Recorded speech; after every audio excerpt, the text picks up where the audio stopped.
constitutional monarchy and parliamentary democracy. The parliament is the highest governmental body in the Malaysia, and the Malaysian parliament consists of Yang di-Pertuan Agong YDPA, the Senate and the House of Representatives. YDPA also as the head of the state and the head of Islamic faith that chosen every 5 years by the Sultan in Malaysia. YDPA also can choose Prime Minister, which is during the election, and the majority political party that won will govern the country. Malaysia established a hierarchy of power in the country divided into 3 elements, which is executive, legislative and judicial. So we choose this title because we want to educate the public about the function of YDPA in our country, and also want to advise them to obey our king, because our king govern and preserve the citizen. Okay, I'm going to explain the constitutional provisions related to YDPA. In Malaysia, our government is built on a strong set of rules, which is mainly found in the Federal Constitution. These rules are super important as it provides the outline on how to choose our YDPA, how long they can serve for a term, and what their responsibilities are. Okay, so let's explore the key details in the Constitution about the YDPA. In Malaysia, the Constitution has clear rules about how the YDPA is chosen. Article 32 subset 3 says that the Conference of Rulers picks the YDPA for 5 years from among the 9 Malay rulers. They take turn to make it fair.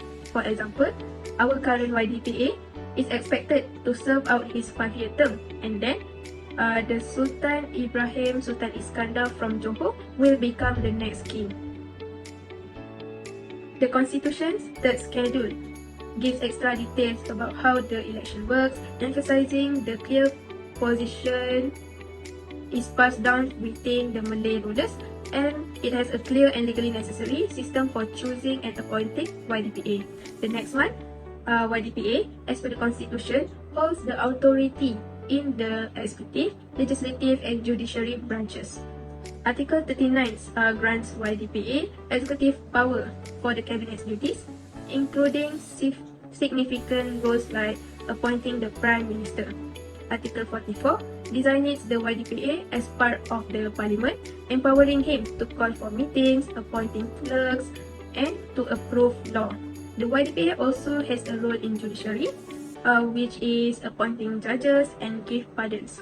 However, the Constitution underscores clearly in that the YDPA needs to follow the Prime Minister's advice for a balanced exercise of authority within constitutional limits. And lastly, Article 153 of the Federal Constitution mandates the YDPA to preserve the unique status of Malay and indigenous people in Sabah and Sarawak, ensuring economic opportunities, education and public service jobs.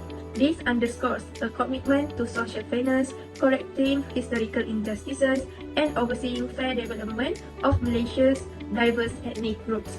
In summary, Malaysia's constitution defines the YDPA's roles, highlighting the hereditary system among Malay rulers, the responsibilities of YDPA in executive, legislative and judiciary branch, and also explaining about the vital duty to protect the unique status of Malay and indigenous people in Sabah Sarawak, to promote social justice and balanced development. That's all from me. For the next point, we have function of YDPA in executive branch. In this part, we got 3 main points of YDPA functions, which is the appointment of the Prime Minister, issues a proclamation of emergency, and the last one is the appointment of key officials. Firstly, the appointment of the Prime Minister is play a crucial role in this function. In Malaysia, the selection of the Prime Minister is a constitutional procedure that upholds the country's democratic values and parliamentary custom. For instance, when Pakatan Harapan has a chairman by Datuk Seri Anwar bin Ibrahim has been sworn in as Malaysia's 10th of Prime Minister on 25 November 2022. For the second one of function of YDPA is the issue of proclamation of emergency. YDPA is a special role and important position in the executive branch, particularly during national emergency or crisis. For example, a statewide state of emergency about COVID-19 was announced by the Yang di-Pertuan Agong was announced on January 11, 2021. The last one of function of YDPA is the Yang di-Pertuan Agong plays a vital role in the appointing of key officials within the national governance framework. For instance, the importance of ensuring that Commission function with independence and promote human rights by highlighted selection of Suhakam Commissioner by collaborative through process including YDPA and the Conference of Rulers. Hi, Assalamualaikum. My name is Nur Najwa binti Ahmad Azmi. I'm going to explain about YDPA function in the legislative branch. In Malaysia, Yang di-Pertuan Agong known as a king holds a crucial position in constitutional monarchy and lead the state. While YDPA primary role is not an active participant in legislative branch, but their functions are integral in parliamentary and legislative process. Malaysia follows a constitutional monarchy system where YDPA as a symbol of unity, stability and continuity for a country. The first function of YDPA in legislative branch is royal assent. Royal assent is a constitutional formality where their representative formally approve and consent to the legislation about the bills to become a law. This is an essential step for legislative branch. Once a bill has been approved by both houses, it will be sent to YDPA for royal assent. YDPA approval is a necessary condition for a bill to become a law. YDPA also gave approval without hesitation, and granting the royal assent is a ceremonial ceremony. Secondly, according to Article 55 of the Federal Constitution, His Majesty has a power to summon and dissolve Parliament. This power exercise based on the advice of Prime Minister.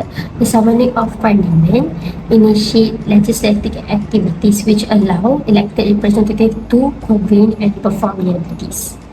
During this event, YDPA give a royal address summarizing the policies and legislative agenda for the next session. In addition to summoning the Parliament, YDPA has a power to dissolve it. On the other hand, Prime Minister usually advises for the dissolution of Parliament after evaluating the political climate and the right time for election. Lastly, appointment of senators. The YDPA appointment usually from the advice of Prime Minister.